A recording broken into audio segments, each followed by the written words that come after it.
La religion est-elle la cause de la plupart des guerres? Il est indéniable que de nombreux conflits à travers l'histoire étaient motivés par des facteurs ostensiblement religieux et impliquaient différentes religions. Pour le christianisme, on peut citer notamment les croisades, une série de campagnes militaires ayant eu lieu entre le XIe et le XIIIe siècle, dans le but affiché de reconquérir la Terre sainte envahie par les musulmans et de secourir l'Empire byzantin. Les guerres de religion en France, une succession de guerres entre catholiques et huguenots protestants au XVIe siècle. La guerre de 30 ans, une autre guerre entre catholiques et protestants au XVIIe siècle en Allemagne actuelle. Cette liste n'est pas exhaustive.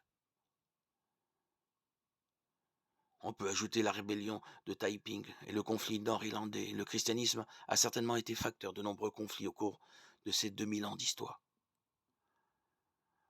L'islam enseigne le djihad, ou guerre sainte. Le terme djihad signifie littéralement lutte, mais cette notion a été employée pour les guerres d'expansion et de défense du territoire islamique.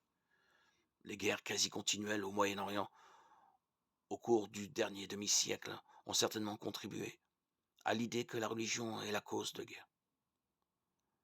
L'attentat du 11 septembre 2001 aux États-Unis a été interprété comme un djihad contre le grand Satan américain, que les musulmans associent presque entièrement à la foi chrétienne. Dans le judaïsme, les guerres de conquête ordonnées par Dieu et racontées dans l'Ancien Testament, surtout dans le livre de Josué, ont permis à son peuple de prendre position de la terre promise. Il est évident que la religion a joué un rôle dans beaucoup de guerres de l'histoire humaine. Mais cela prouve-t-il l'argument de ces critiques qui affirment qu'elle est elle-même la cause de ces guerres? La réponse est oui et non.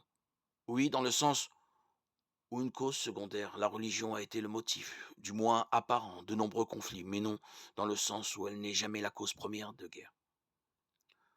Pour démontrer cela, il suffit de regarder l'histoire du XXe siècle. Tous s'accordent pour dire qu'il a été un des plus sanglants de l'histoire humaine, avec deux guerres mondiales qui n'avaient absolument rien à voir avec la religion, l'Holocauste juif et les révolutions communistes en Russie, en Chine, en Asie du Sud-Est et à Cuba, qui ont causé tous ensemble entre 50 et 70 millions de morts, voire jusqu'à 100 millions d'après certaines estimations. Ces conflits et génocides ont tous en commun une nature idéologique non religieuse. On pourrait facilement démontrer qu'à travers l'histoire humaine, plus d'hommes sont morts à cause d'idéologie qu'à cause de religion. L'idéologie communiste implique la domination, l'idéologie nazie, l'élimination des races inférieures.